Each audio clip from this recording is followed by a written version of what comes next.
Hey guys, digital media class. We're here at MrJarvis.net, and this would be a great place to start off. You don't have to go to the school website. You can come right to MrJarvis.net and click digital media. Um, if this goes on longer, I might get a separate site just for this. This is sort of all these other tabs are for my humanities group. Um, but this is the task for the day. You can see I haven't created. By the time you're seeing this, this will be done and have the check-in and stuff. Yesterday, you went into Google Classroom and the Digital Media 4, and most of you got in. That's great. And Q4, Digital Media Q4, excuse me. And you opened your About Me. 5 people turned it in. Um, and anyway, it should look at this point, it should look something like this. And hopefully you used a custom background. It's just not just one shade. I want to see that you can use that. And I want you to be creative. They give you some great cool gradients, and yeah, you can use, background gradient number 6.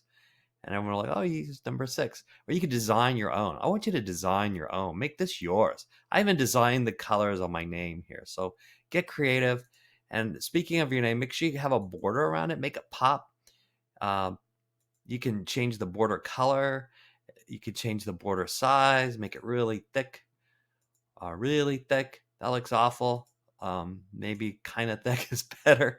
You can change the style, have it dotted. A lot of people kind of mess with that. That looks kind of cool.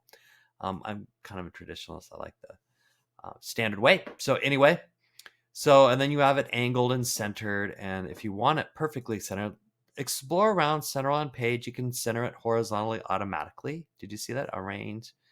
Or you could center on page vertically, up and down, right in the middle. You probably, with what we're doing, going to want it up here, maybe off to the left a little bit. I like to use my eye. Sometimes I want things perfect, but anyway, now is the most important part of this tutorial. This is switching up your settings in Google Chrome, because you're going to be downloading some images and you want to control. I find that we're not doing that very often with our reliance on Google Classroom, but I want you to be able to control where you save a downloaded image. So you're going to go in the top right hand corner and see the 3 dots up here. It might, if it's an exclamation mark, it's trying to get your attention that you need to update an extension. So either it's an exclamation mark or the 3 dots. Click that and then go down to settings. So 3 dots or exclamation mark, and deal with the exclamation mark. You'll see a message if you have an exclamation mark of what you need to do. It could be a number of things. And click on settings. And then once you're in your settings, you're going to scroll way down. I don't know why this is hidden so deep, way down until you see the word advanced, and you're going to click advanced, and you're going to keep on scrolling until you see this downloads. And what we want is I've seen a lot of students do this a whole bunch of times, and they save something, they don't know where it went. They went into C colon / users / Eric J / downloads, and they can never find it again. And I've found some students have saved it like multiple times. You want this to be on where it says ask where to save each file before downloading. Make sure that's clicked on. Okay. So really important. If it's so really important, because eventually you're going to download your About Me poster as a PNG, and you want to be able to find it again. So, and this is going to give you a prompt to either save it to your Google Drive or save it to a hard drive or save it to a desktop or something. So once you've done that, you can just close that out. Okay, and now we're going to add images here and stuff. So that's the next step. We're going to make this really, really cool. So we're going to insert image, and we're going to go to our drive. And or go on the internet now, and when you download something, save it to your drive, and it'll be here. So right here I gotta find it, photos here, and so you can pop something in here. I went on a trip on a boat called the Conception not too long ago, and I was in the water scuba diving and took this. So, and something I like to do scuba diving. I want to see what you guys like to do. I saw some cool ones. Some people already added photos. Now you can resize this if you right click and make it a little smaller, more appropriate.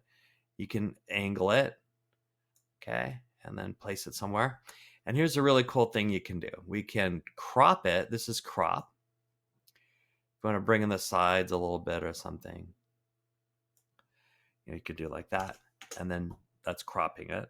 Control Z to undo something you don't like. But this is also what you can do. This is called clipping mask. So you can crop it into a shape like a circle or a triangle. I like the circle. So, but you could really do anything. So crop it like that, hit enter, and now it looks like that. So, and I can move it around. So I could have done the circle or something else. So I'm going to add minimum 3 pictures, and then you're going to add 3 phrases. So the other thing I just wanted to show you, you could add the other photos on your own, is if that's on top of the other, your word art, you can order it. You can send it backwards and bring it forward. So you can practice with that. There we go. And you can add some more. You could also add shapes and put your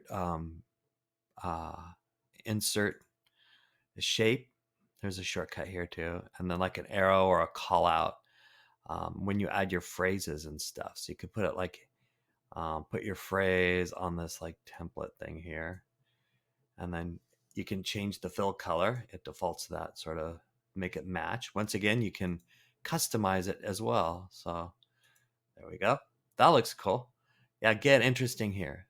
And come on, get away from Arial. So, and then if you double click in here, it's a text box. I like scuba diving. I'll just go ahead and write scuba diving.